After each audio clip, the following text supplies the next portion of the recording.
Hello and welcome to MINYIP, your fantasy sports community. I am Blake, I'm the host and coach of Youngies Yaks, and I'm joined by Clinton. I'm coach of Dash's Dogs. Good start, Blake. Good start. Are we live or what's the go? Yeah, we're live tonight for our round 14 AFL Fantasy and Supercoach show. So no editing out of how good that start was, unfortunately. Thank you to just say Patrick Cripps and Jack Crisp really fast. Jack Crisp, Patrick Cripps.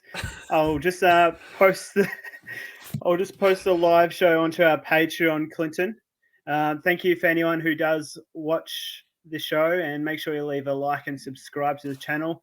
So I'm posting this up on our Twitter, Clinton, because today I posted a Twitter question to the community about a previous Supercoach score, and that question was, who scored the highest total points for the 2014 season, and it included finals. Any idea? Did you have a guess as to this one? I didn't have a guess. It wasn't me, so I think Tim mentioned me. But well, how many? Surely the points that's not accurate, is it? How many The points you points scored for the whole season? yeah, what you You replied. you you played. How many did I put up? You, I The play, you played 19 games at an average of 63 points, whatever that works out to be. yeah, so you put up like 300 points for the year. Oh, sorry, mate. Stitched you up. You made me look like I scored like 10 points a game. And I'm yeah. Sorry. Do you know the answer to the question that was posted on Twitter? I have no idea. I'm Hawthorn won, so I'm guessing Sam Mitchell. It was a Geelong player. Okay. Let's go And the with answer, Patrick yeah. Dangerfield. Danger? No, in 2014, it was Joel Selwood. Oh, okay, sorry. Yep. Okay. Did someone get the For correct answer? Yeah, a few people got that correct answer. A lot Were of they people were cheating? very close. Very suspicious from Phil. A lot of people said Ablett, but Ablett had a shoulder issue that year. Correct. Yeah. People questioned whether it was Parker. He was the third highest. Robbie Gray was the second highest. But yeah, a few people got it correct in Selwood. So thank you for anyone who joined in that, and anyone who is following the show live. So thank you. Make sure you leave a like and subscribe to the channel. Yeah, let's quickly. I just want to give a shout out to our brother and Patreon fellow member Clinton, is Mitchell, who was the 19th highest score for the whole of Supercoach for round 13.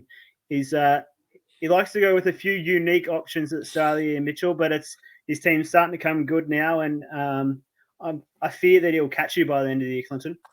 Let's hope not. Just yeah, well done, Mitchell, the guru. Well done. Also, just a well done to you, Blake. So with the trivia, you sent it on Saturday as well. So it's got a good response on Saturday. So maybe that can be your weekly thing of random Twitter quiz on a Saturday and Wednesday. What do you think?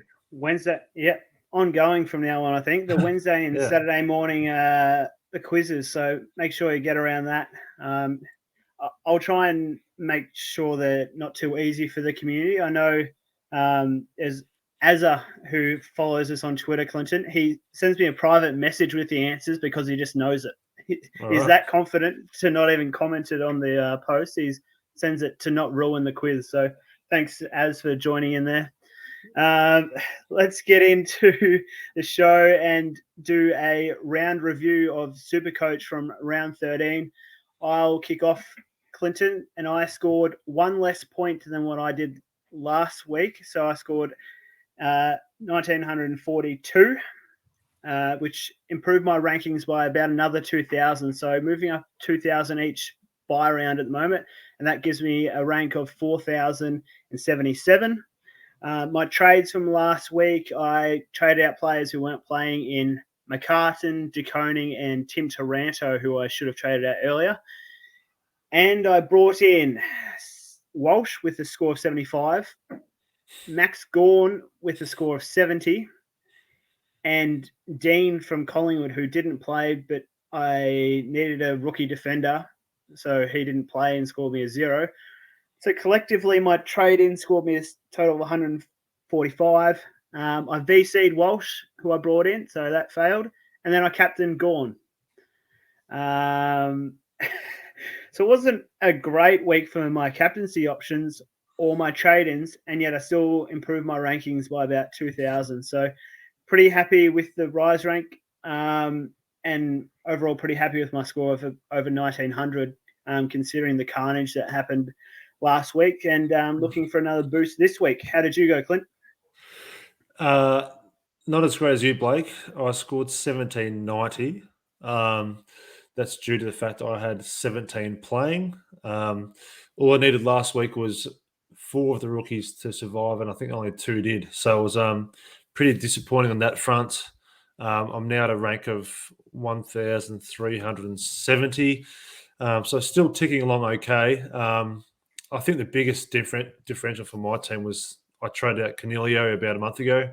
And obviously with him scoring a massive score, that was a big difference. So, so with the 17, and obviously Owens was well owned by a lot of people as well. So it's not a huge differential, but he was obviously on field for me as well. So I used 3 trades. I also got out McCartan. McComb went out of my team, and Rioli was one of the players I needed to get up and play, and he didn't. So I brought in Judson Clark right at the death on that Thursday night. I brought in Owens, as I mentioned. I brought in Jack Sinclair. So happy to now have Sinclair. I just wish I got him instead of Zorko about 5 weeks ago. So overall, still, I guess for me, it was just a bit of a consolidating week.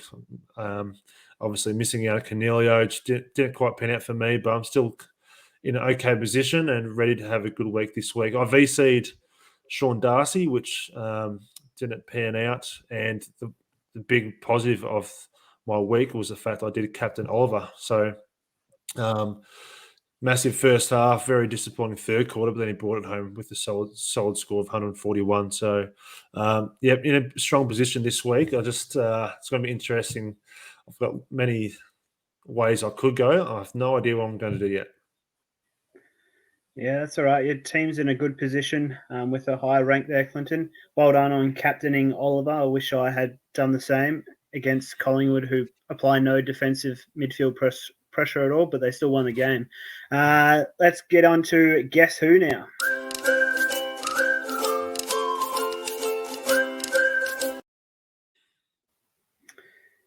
Guess who from last week, Clinton, was a player who I brought into my side in Sam Walsh.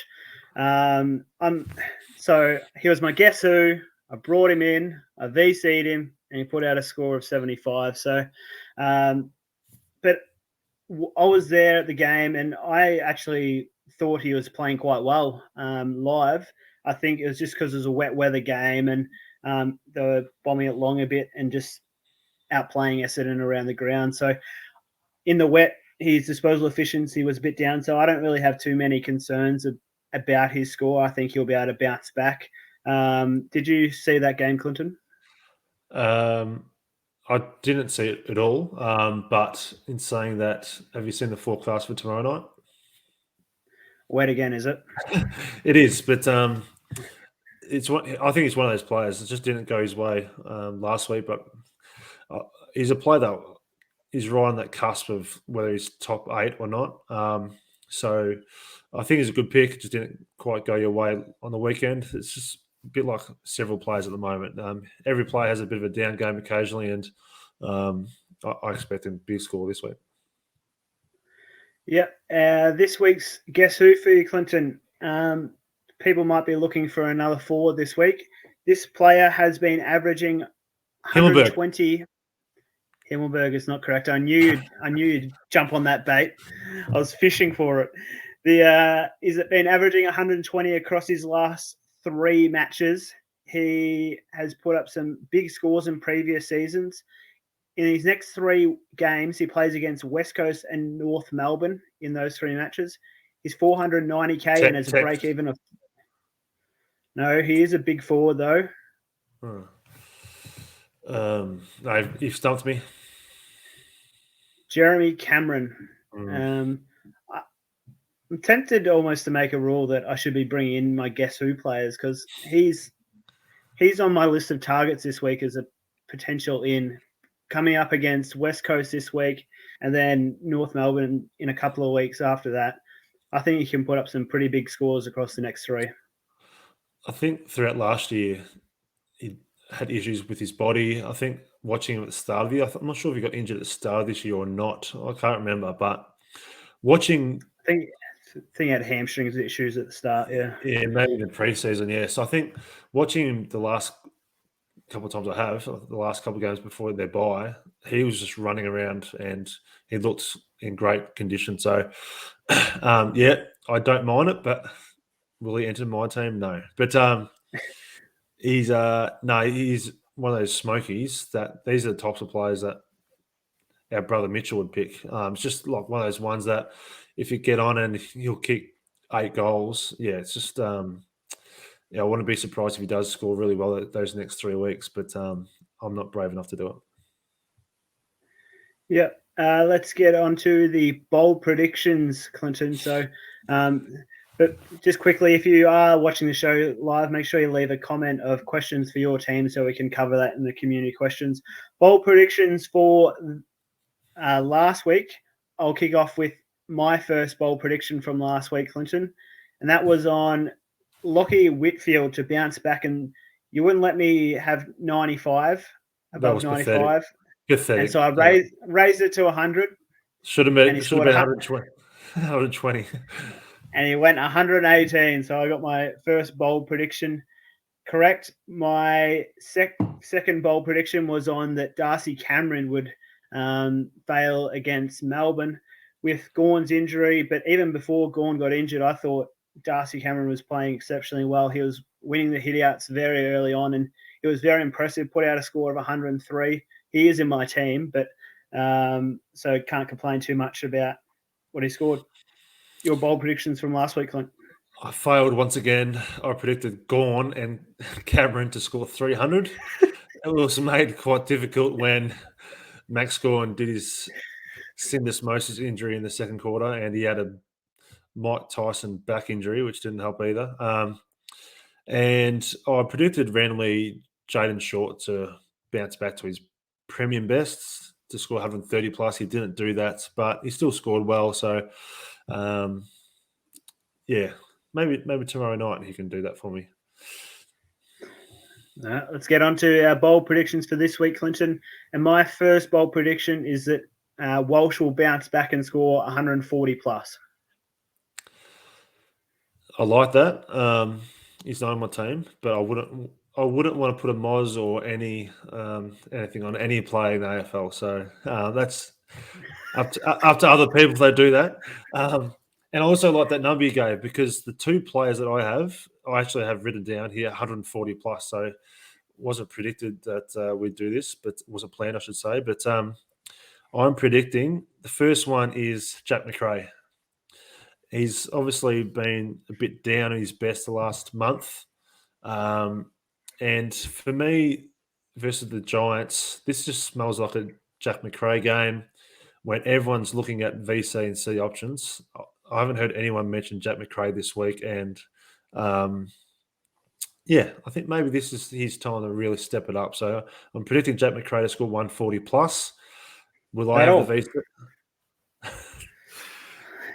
When was the last time he scored 140? Only 5 weeks ago, and he's done it 5 times this year. Yeah, okay then.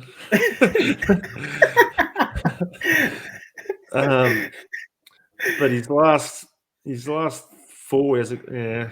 Oh, let's go 150. Just for you, I'll go to 150. Yep. Yeah. Thank you. The other player, I gave him a little whisper before. The Himmelberg. Just talking about him now quickly. Watching him last week, it's just like he looked like the best defender of the competition versus obviously it was versus North Melbourne, but it was like he was just marking everything. It's like he was a natural defender who's been playing there for 10 years. So I actually think he's a very sneaky good option to bring in this week. We'll get to that later. I'm going 140 plus for Himmelberg versus the Bulldogs. One of the main reasons being, just like Kangaroos just bombed it in, Bulldogs, that's just the way they play. They get the ball, they surge it forward. If he can read the play like he did last week, why can't he take another at least 10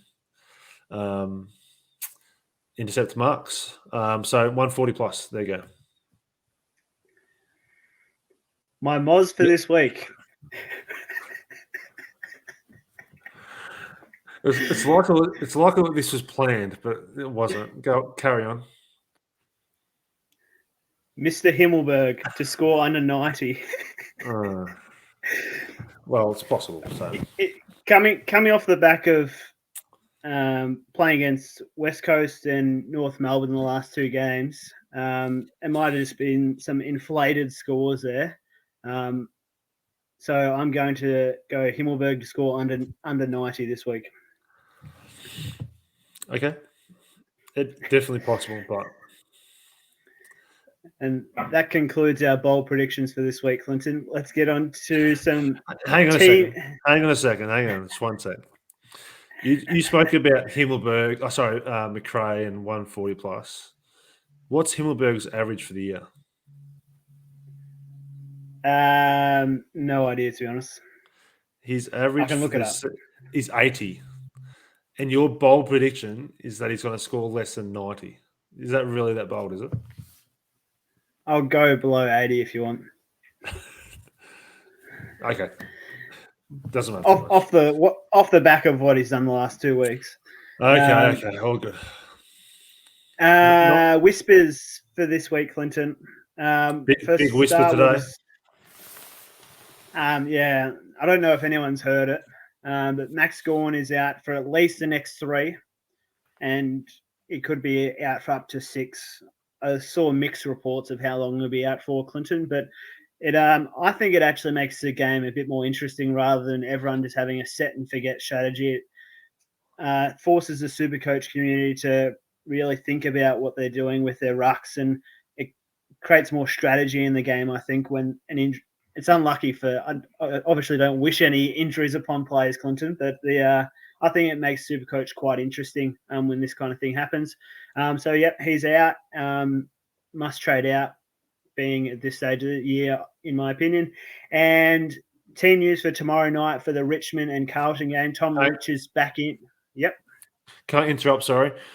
So with Max Gawn, I'm not sure if that's a correct answer because the's pretty much 3 premium. We'll come back to it. Okay. Carry on with your We'll come back to it. Then we'll get into the questions, and because a lot of our community are asking about Gawn, so we'll get back to that in a second. Tom Lynch is in for Richmond. Out is Dusty Martin, so very glad I didn't bring him in. Soldo is the other out. Sam Durden for his first game for Carlton is in. Marchbank and Chera are out. So I saw a few people were keen on Marchbank last week as a cheap option in defence, and just lock him in there. So unlucky for those who did bring him in. Obviously, the news with Bulldogs over the week, Bailey Smith will be out for a fair while. Cleary for Bulldogs won't be available for a selection this week due to COVID protocols. Josh Bruce is making a return via the VFL, as well as Lockie Hunter as well. Not really that Supercoach relevant, but it might be important for the Bulldogs forward line where they play Bontempelli and Dunkley. They might have some more midfield time if Bruce is coming back into the team. Yeah, it's real risk for my man Buku that's sitting on my back line at the moment. So it is relevant for other players, not necessarily bringing in Josh Bruce. Yep, that was the end of Whispers. Got any news for us, Clinton? Have I got any whispers? Yeah. No, well, you're the whisperer, and I haven't been trolling Twitter to see any whispers, so no, I don't know. Obviously, we always record Wednesday night, and yeah, I think come later in the week is when more mail comes through. So we'd be guessing. Yeah, let's get into some community questions.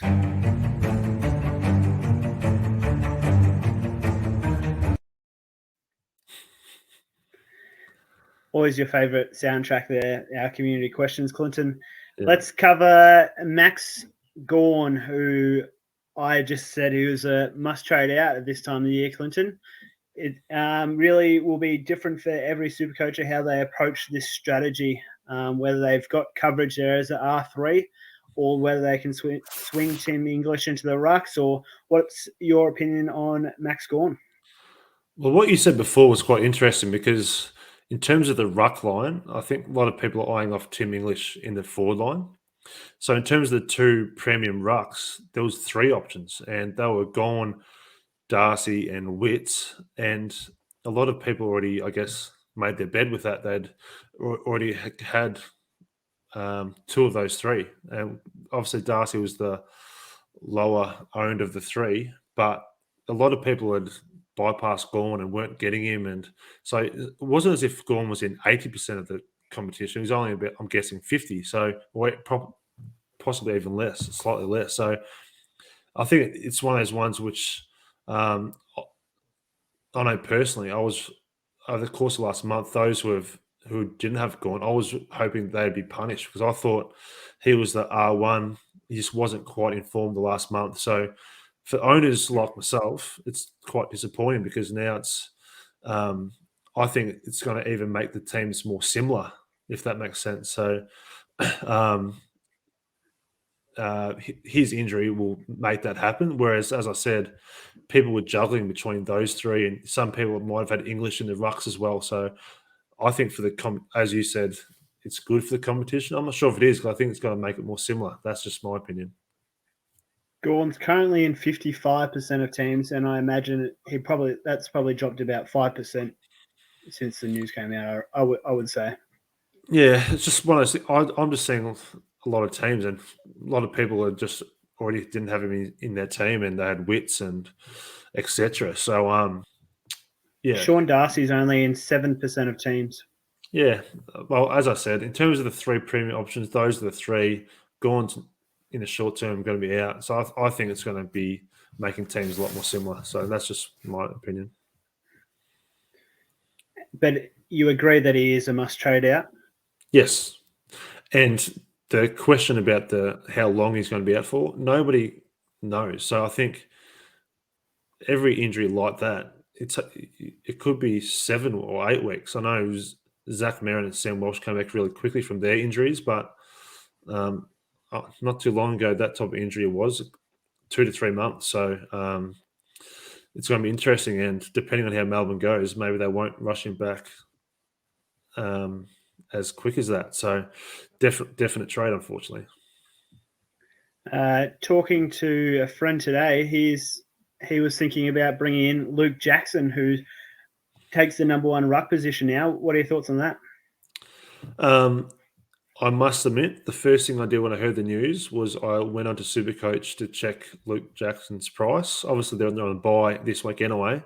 But I think over the court, it's just one of those things. How long do you think Gawn will be out? And if it is 6 weeks, Jackson would be appealing. But the reality being, a lot of people have near premium teams, a lot of Bulldogs players down there.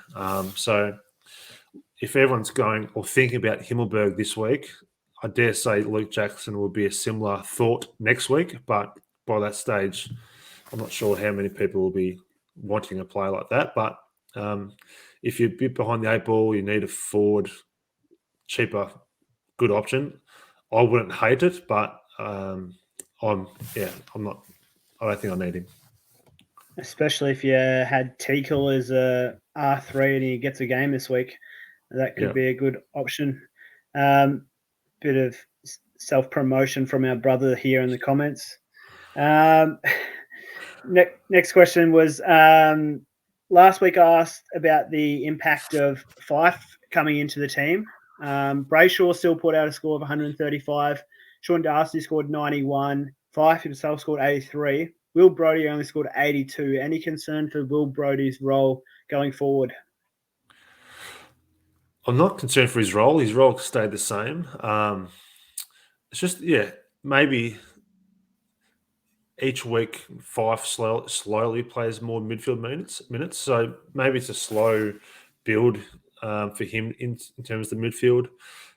Brody is an interesting one. He's 560k. He's the question now is it's going to be one of those decisions that in a month's time or 6 weeks' time, similar to the Canelio one, it's regret either way. And right now, I'm not completely against trading him out if that completely um, completes your team. I guess it comes down to trades in your team, and that's my biggest question because um, I need someone in my forward line to leave so I can send Bont down forward, for example. So my question is, for example, over the course of the next month, how much does Brody score compared to someone like Callum Mills? So that's just in terms of me completing my team, but it all comes down to trades, and I'm very much on the fence on this one. I wouldn't hate it if people move him on, and it all depends this week if you have 18 players or not. If you currently only have 17, and if you're looking at your team, you don't really want to trade out players. If you need someone to trade out, my question would be, would you trade out Brody or Darcy Cameron? And right now, you'd probably be leaning towards. I know not everyone owns both, but for example, that's what I'm considering. And if you were to trade out one of them, you'd argue to keep Cameron instead of Brody. So it's an interesting one. To be honest, before the Max Gorn news came out, I had traded out Will Brodie to another forward because I did have 17. But obviously, with the Gorn news now, he will be coming out of my team.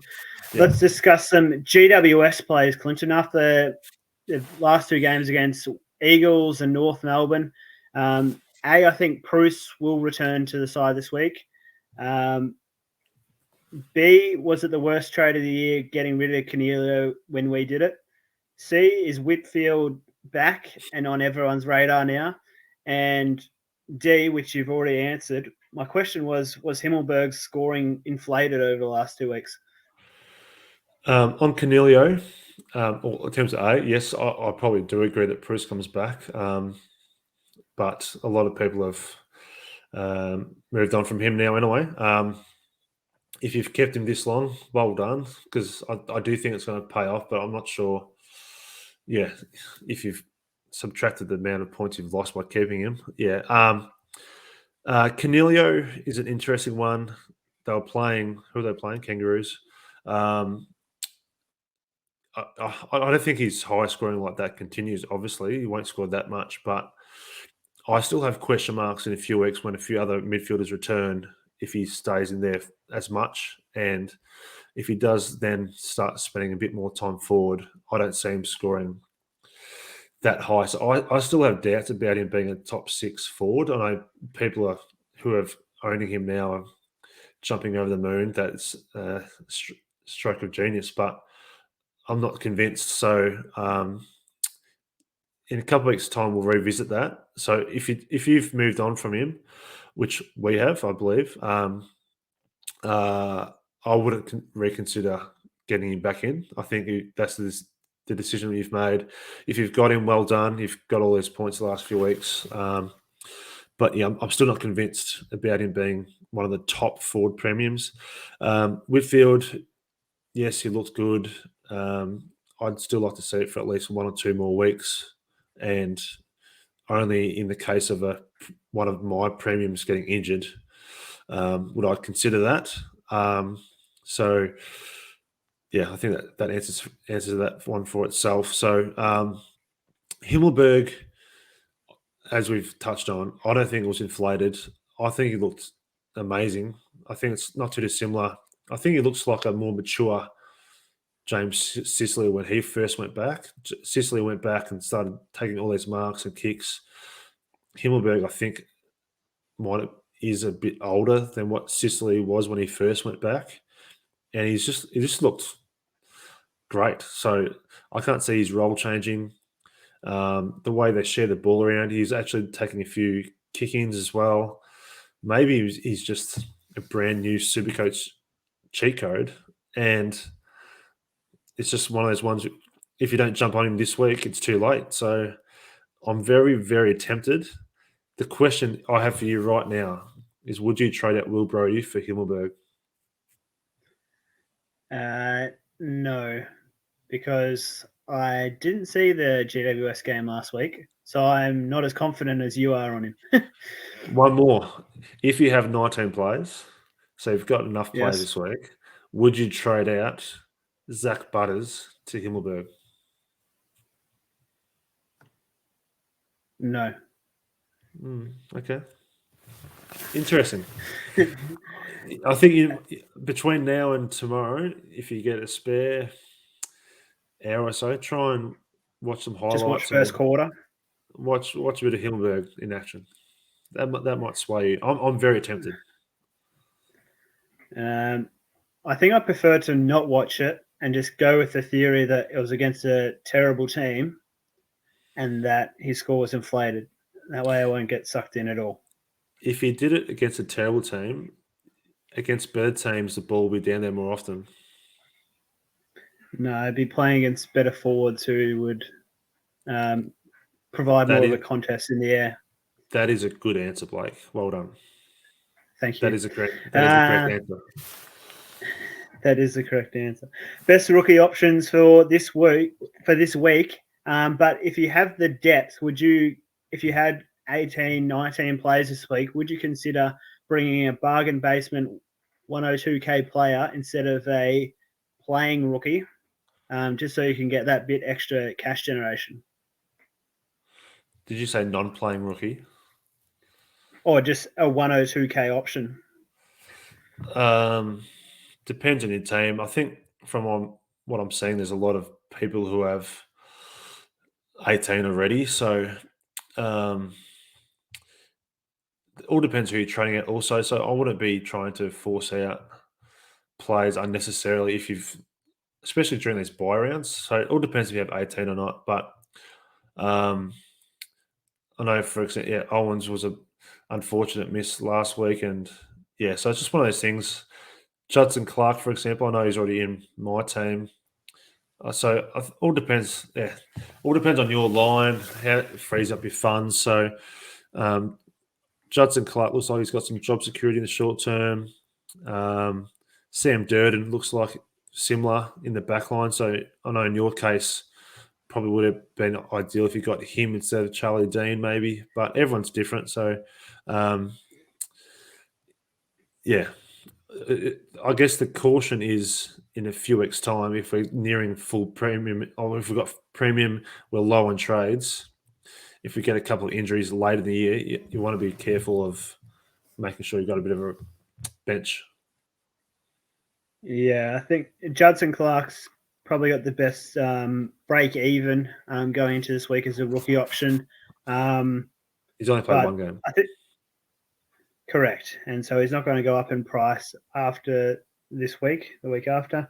I think there is going to be a few 102k defensive rookie options. I think the Essendon player, the mid-season draft pick in Mossimo or Massimo, or however you pronounce it, I think he's going to get a game very soon. He dominated VFL last week, so that's another 102k option. And if he gets going, Essendon don't have a very strong lineup, so he might play a lot of games at the back end of the season to get some development into him.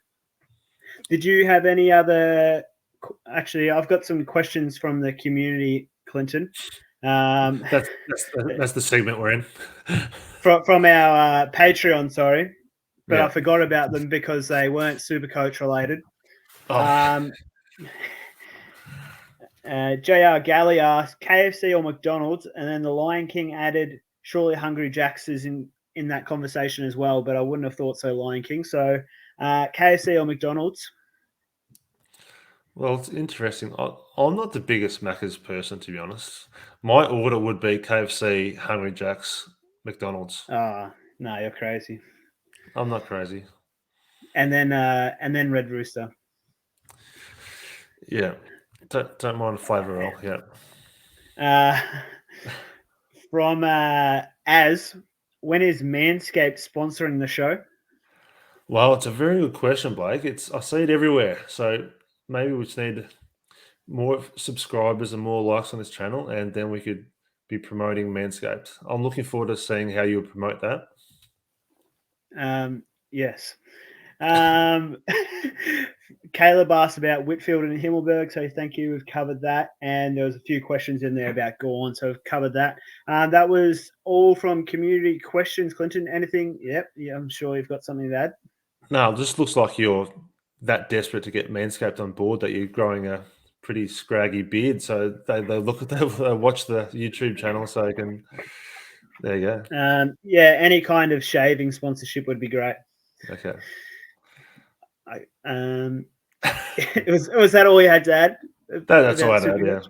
Oh, okay, no worries. What about VC and C though, and our trades? Yeah, we can discuss our trade plans now.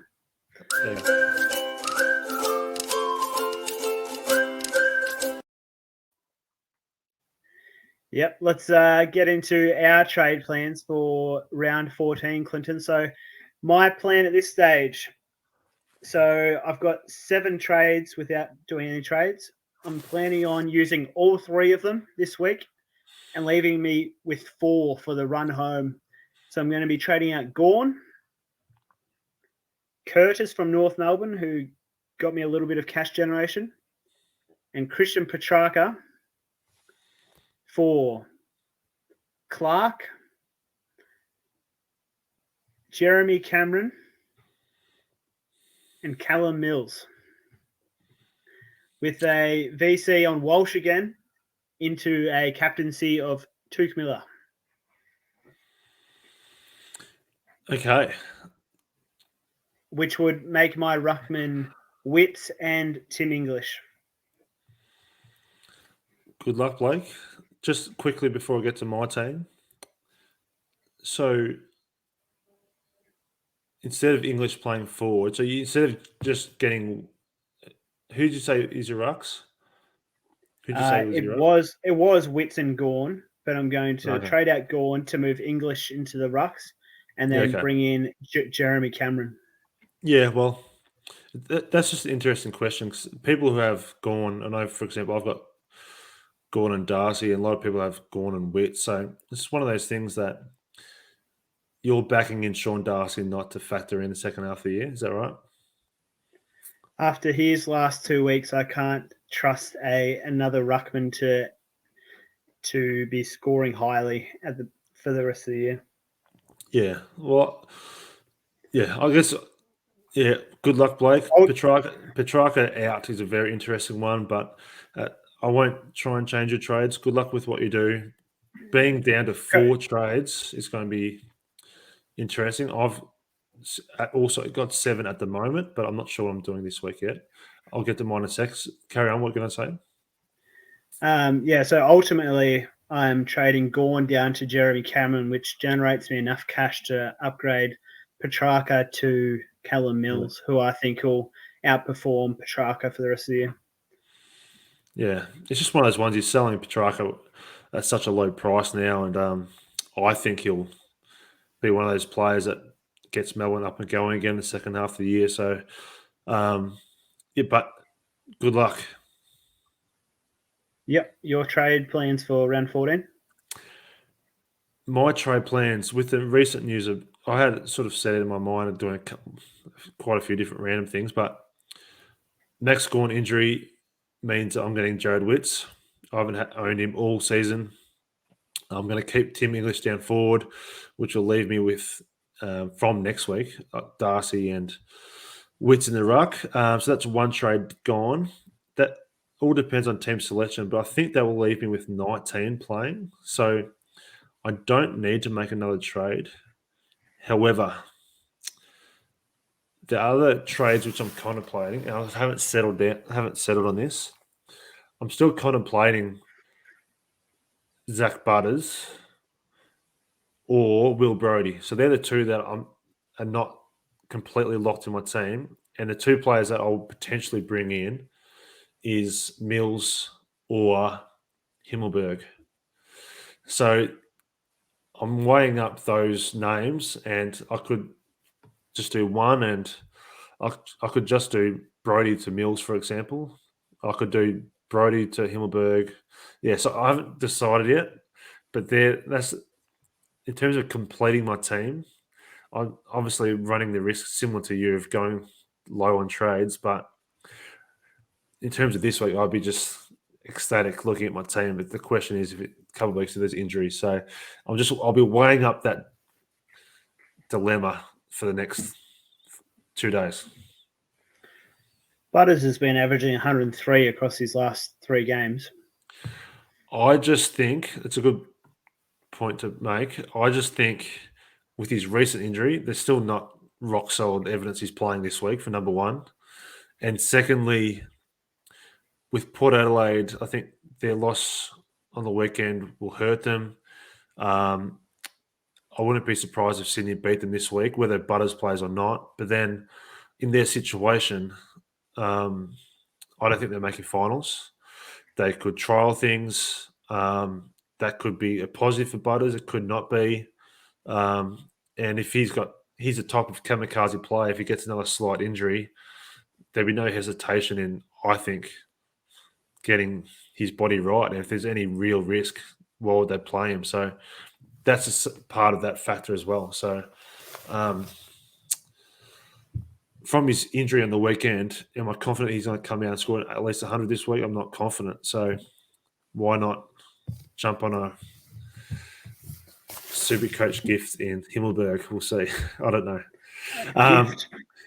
Well, I've got this feeling. I've got this feeling that I wouldn't be surprised if he scores another massive score this week, and everyone thinks, why did not we get him? VC, I'm going with either Petty Cripps, maybe, or Tim English, and then into Rory Laird on the last game. Rory Laird, yep, very good. Not Miller. As I've said already, Miller's unfortunately cost me a couple of times this year, and despite playing at home versus Adelaide, I've got more confidence in Rory Laird scoring at least 120 than Miller. Question for you for your team. After this round and after you've made your trades, who would you be your weakest links on field for you? Well, that's one of those things. It all depends who I trade out because I've got 6 back premiums I'm happy with. My weakest defender is Jaden Short. In my midfield at the moment, well, it's hard to say because I've got 1 forward in there still. So my weakest midfielder is Petrarca, but I'm content. I'm keeping him. I'm going to have Witts and Darcy in the rucks. In my forward line, as I said, currently my weakest 3 is Darcy Cameron, Butters, and Will Brodie. And I'm contemplating making a big, bold move this week to really just get in the team that I want and just hopefully settle down for the next month. But yeah, I just want to. The Butters one, just once again, is interesting because he's the type of player that at the start of the year we just held him. It's at that point now, similar to what I said about who did I say that about that before? I can't remember, but I said it about Brody. It's one of those ones right now in 5 weeks' time. If we look back, I think, why didn't we trade out Butters then? Or we could trade him out now, and then in 5 weeks' time he scored 100, just like Cornelio. It's like, why did we trade out Butters? He's a forward premium. So it could go either way, which, yeah, that's the beauty of it, I guess. I think a lot of teams were looking to get out Butters after round 4, after he put up scores of 58 and 57, and then he put out 100. Yeah, he was just sick, and he had different stuff going on. So, yeah. And we held on to him, and he scored 130, and then he returned with a 58, 89, and 52. Yeah. And then we're thinking, how stupid are we? So he's just managed just to hold on for the whole year, and this might be the week you get rid of him. All right, Clinton, that's all I've got to say about Supercoach. You ready to move on to AFL Fantasy? Let's go.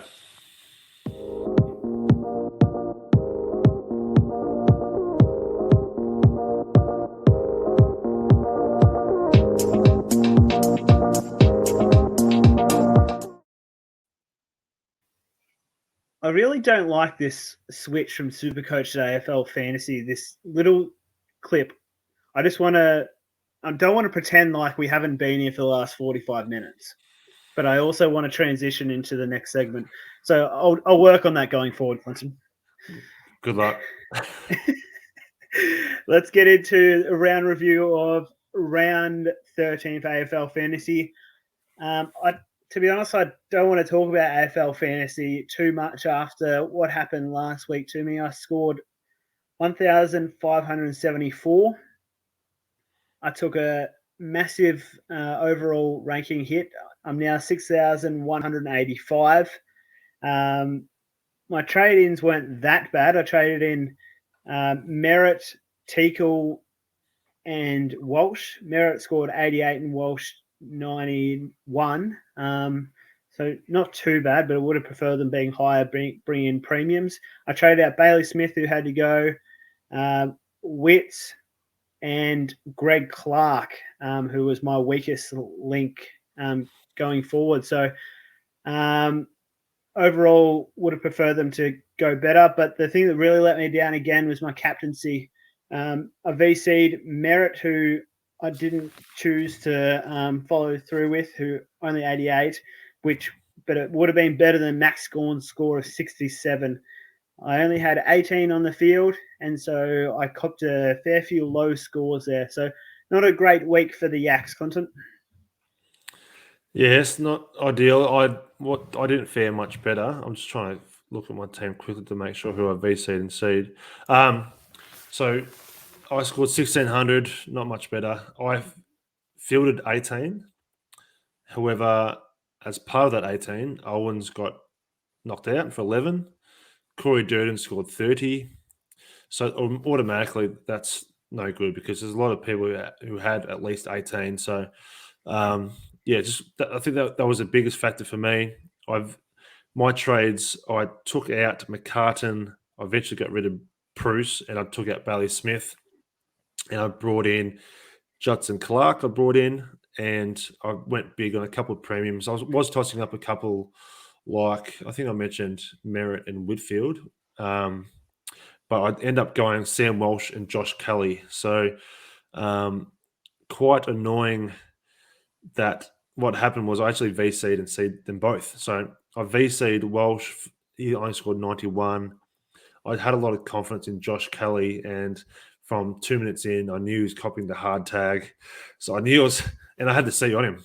So I thought it could have been a lot worse, but he sort of saved the day late with a pretty good last quarter, I believe. So for him to score 95 was sort of okay in the end because, yeah, it wasn't looking good there for a long time, especially that Turner was on him just absolutely everywhere. So, yeah, disappointing, but hopefully my team's set up well for a big score this week. So all we can do across these buys is don't think about it in terms of just a 1 week isolation. It's a 3 week thing in fantasy. So hopefully this week I can catch up some of the ground that I lost on the weekend. So yeah, rank of 7,320. So on your heels, Blake.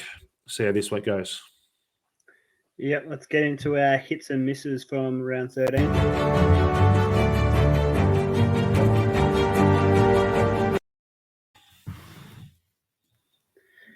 Yeah, so my biggest hit for round 13, there weren't many of them, and my biggest hit was holding on to Nick Dacos, who put in another score of 114. So he's had a couple of big weeks in a row there, Nick Dacos, and he's got the bye now, unfortunately. My other one was Mr. Consistent, who's performed very well for me since round 2, since I brought him in, is Sinclair for St Kilda, scored another 105. There wasn't too many big scores from my team, so I'll give Sinclair a shout out. Yeah, well done. I've got a couple of well-known players. Oliver, he's actually only 29%. So Oliver was very solid, and also Cornelio. Cornelio's in 40%. But the biggest one for me, I've mentioned him a couple of times, that's Angus Brayshaw. So he scored 127. I think he had a bit of a slow start, but I can't remember if it was the second or third quarter. He just absolutely dominated. It was like he had it on an absolute string. So, Yeah, I think it was the third quarter. He was just keeping them in it, I thought. So 127, very happy with Brayshaw. Yep, my misses from round 13. My biggest miss was Tom Mitchell after he's put in a couple of big performances after returning from an injury concern. He put in a score of 70 last round, which is quite disappointing for my premium midfielder. And my other one is Butters, who put in a score of 55, and I have concerns for him going forward. Yeah, obviously shout out to Butters as well. Max Gorn, obviously, unfortunately, that was injury related, so he can't complain too much. But the one I'm actually disappointed in was the fact that I had all these options and he scored less than Supercoach. But Sam Welsh, I wanted more. As one I brought him in VC. I wanted at least 100, and he's 91's disappointing. So I guess that for me is a disappointing one. So a lot of just average scores. So yeah, fielding 18 and getting a couple of really low scores doesn't help. So yeah, we've got the same players there, Clinton. The segment which we introduced last week, Clinton, which I you changed the name of it. The name is now Player Predictions. Good. It was you pick 2. Yeah, no, it wasn't happy with that. So it is. There's no banner yet, but that's soon to come. We player predictions from last round. You put up the names of. You read out the players you put up, Clinton. I put up the 2 players I brought in Josh Kelly and Sam Welsh, and I was a mile off. I think across the board, I'll just recap. Do you want me to do all 4? Or, yeah, so let me run through this. This is actually quite embarrassing. So Josh Kelly, I brought up. I said he's going to have a monster. I said 162. You said 110. He scored 95. Only 15 off from me. Yep. Yeah. Sam Welsh, I said 151. You said 130. 91. So collectively, of the 2 players, I was just a casual 130 points off. Petrarca, I said 124. You said 140. He scored 86. Max Gorn, I said 130. You said 170. And he scored 67. You're only 103 off. How? So we brought in a new segment, and we got nowhere near. Should we bring it in? Like let's try and predict within 30 points. This is the new Moz segment, I think, Clinton. After what we produced last week, I'm scared to say any players this week. Oh my goodness! All right. Do you want me to say my name's first? We'll take it in turns. You go on first.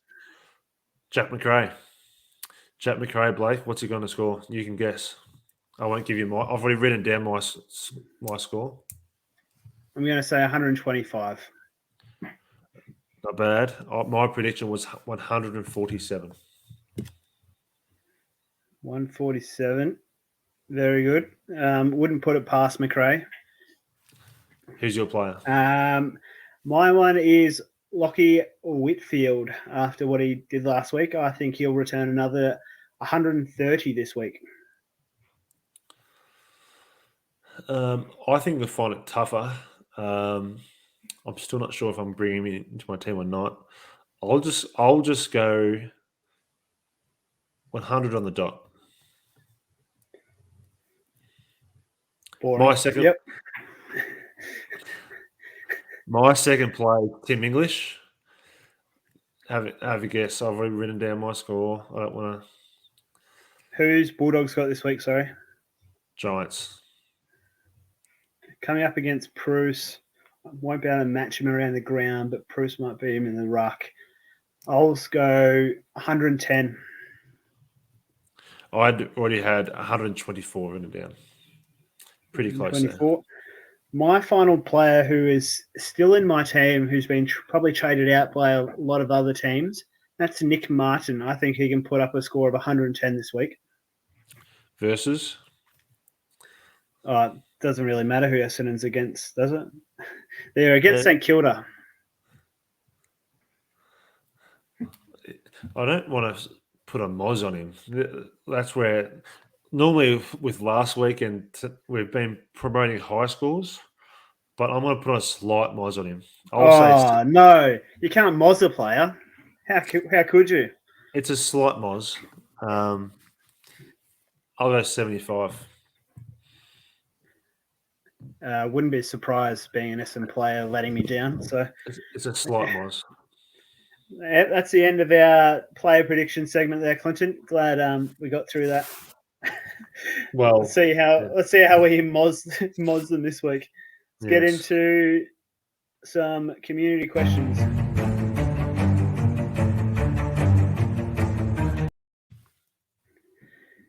Yep. The hot topic for today, Clinton, is Max Gawn. Is in fantasy, is the ruck options different to Supercoach? Is it different? Are you I think still looking? I think so. Yeah, I know personally, I'm more of a wits lover in Supercoach, not fantasy. Take that as a will. Currently, for me, going ahead, I'm eyeing off the trio of English, Darcy Cameron, and Teakle as my 3 rucks. What are your thoughts on that? mine is pretty similar. Okay, thanks for that detailed answer. Yeah, I think just with how as I was planning ahead a few weeks ago, like you got to be careful of having too much money in your bench, and I think Tika will play whether it be this week or soon. I think you brought him in last week. Is that right? I did, yeah.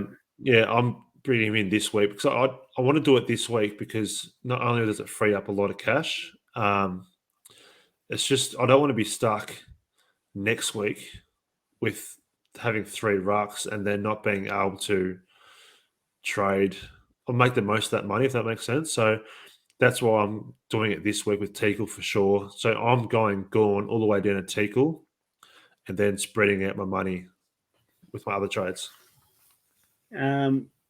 For fantasy options, I know we discussed it in Supercoach. Would you consider, if Teakle does play this week, consider Gorn down to Luke Jackson, putting Teakle on field instead of Jackson, and then hopefully Luke Jackson performs while in Gorn's absence? Would it be? I wouldn't do that this week. Melbourne have the bye. I think this is the week where you need to really set your team up, and next week Jackson could hurt himself at training. So I think the safest thing to do is to attack this week. And ideally, besides that Teakle move, you're getting as many players on field as possible, and you're having at least 19, 20, because I think we saw the risk last week in my team, for example. If you only have 18 and there's an injury and someone puts in a dud score, you're well behind the 8 ball. So ideally, you're having 19, 20 players this week. Yep. I mentioned him earlier, but Nick Dacos, after the last 2 scores he's put up of 114 and 109, do you think he could be a season-long keeper if you still got him in your team? Well, he's scored back-to-back tons, so I wouldn't trade him, and you just ride it until it stops. And so I traded him out quite a long time ago, I think. So yeah, it's a good hold, and until he shows any signs of not being someone who could confidently give you at least around a 90 as a defender, yeah, should be at your last upgrade. So if you're up to that stage and you have the capability to upgrade him, then maybe it is the right time, but not for me. I'm considering trading him out so that I can maximise my points for this week that he's got the bye. Yep. But Makes also, he would provide a lot of depth for the back end of the season if he's putting up scores like that, or and being able to loop him onto the field as well would be quite handy. A lot of teams should be getting pretty close to all premium team now, Clinton. would you try and bring in as many premium players as you can this week, even if you've got 17 or 18? Or would you try for maximum amount of players, like the get 20, 21 playing? I think it's proven that ideally you have 18, but yeah, it is ideal that you're getting those premium players in. You don't want to just be sitting there confidently with 21 players and brag about it, but then you have the likes of Corey Durden or still have the likes of DeConing or these types of players that are scoring anywhere between 30 and 50. So, um, yeah, everyone's slightly different, but ideally you are bringing in top line players, not just side swapping players to make sure you have players playing. So, yeah, I think hopefully that answers that question. I don't really have too many more questions from the community for AFL Fantasy, Clinton. We've covered off a lot of it for Supercoach wise. The main questions currently are regarding Max Gorn. Did you have anything further you want to add about fantasy before we get into our trade plans? No, not necessarily. Yeah, I think the biggest question is when I'm considering my trades, and we're talking the likes of players like Himmelberg, right? So, not forgetting, there's still a long way of the season to go. I know everyone wants full premium, but you can still, instead of hypothetically getting a Bontempelli or whether it's getting uh, one of those types of premium forwards, Himmelberg at 600,000 is quite considerably cheaper, and he's got potential. And obviously, you're putting Moz on him this week, but he's got potential to score quite well, and then that's still saving you a lot of money to then still set yourself up to make bigger premium moves in a few weeks' time. So it's one thing to say premium, but it's another thing to be really set in stone as like really full, like best players possible. So I think there's still potential to look at those types of players. I know, for example, with me in the backline as well, I could bring in any defender this week. Do I bring in Sam Doherty or do I bring in Lockie Whitfield? So those are the types of dilemmas that everyone's probably facing around this time. And whether it's those players I just mentioned or different ones, that's the trick of the game. And it's about getting on the right players at the right time. And maybe it is the likes of Whitfield and Himmelberg instead of the top line premium. So it's interesting. Everyone's got different opinions. I'm definitely in that boat where I'm weighing up those dilemmas this week. Yeah, well, you've covered it a bit in my trade plans, Clinton. So let's get into what we're looking to do this week.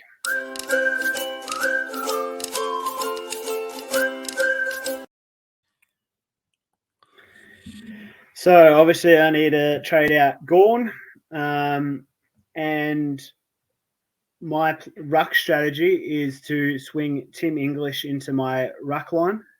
So I'm going to trade out Max Gorn, and then move English to the rucks, Nick Martin to the forward line, and bring in Tuke Miller, who I think he's got a very high last 3-game average, and he's ready to bounce back.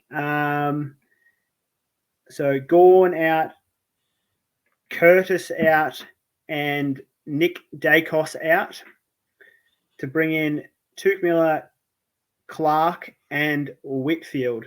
This would leave me with 233k in the bank to upgrade Sam DeConing next week. Rather than trading, I could trade out DeConing this week and hold on to Dacos. But if I'm trading out Dacos next week anyway, it doesn't. I'm better to have the players playing this week, and so that would give me 21 players playing this week. So a lot of depth there. VC on McRae into captaincy of Tuke Miller. And my weakest links in my team would be DeConing and Nick Martin, who I'll be looking to upgrade probably one of them next week and then the other one the week after, providing no injury. So that's my plans for the next few rounds, Clinton. Yeah, I think we're on a similar page here, Blake. So not too dissimilar. I I've already mentioned I'm getting rid of Max Gorman for Teakle.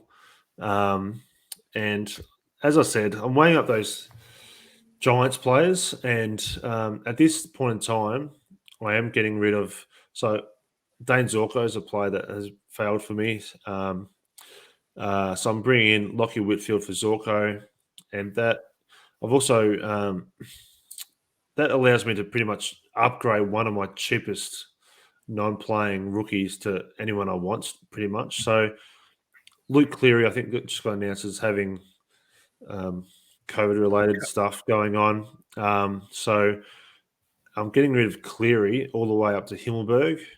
I can do that via DPP. And that still leaves me 300k in the bank. So as I said, I'm still weighing up whether or not Whitfield's a smarter option than a Doherty, and whether or not a Himmelberg is a better option than one of the better forward premium. So I'm going to think about that more over the next couple of days. And for example, with the Giants, that leaves me with 5 Giants players. Yeah, so it's one of those risky ones. If hypothetically the Dogs smash them this week, it's not looking good for my team with 5 Giants players. But anyway, I'll think about it more. And we'll see how the teams shape up. Similar to you, I think I'll have roughly 21. So I'm going to have lots of players playing. And yeah, I've got several upgrades to still do next week. So see how that shapes up. I'm kind of playing doing Sam Walsh as VC again. Hopefully as a bit of a revenge game. I'm not sure. Otherwise, similar to you, I might actually VC McRae, but maybe Mills. Mills is the go-to. I really like how he plays. So maybe it's actually VC Mills, and I have Miller, but I think Roy Laird's my boy. I'm backing in for that last game. So that's the way I'm shaping up. Be very interesting to see our teams side by side at the moment, Clinton. I think we'd be pretty similar after the way you were discussing your team.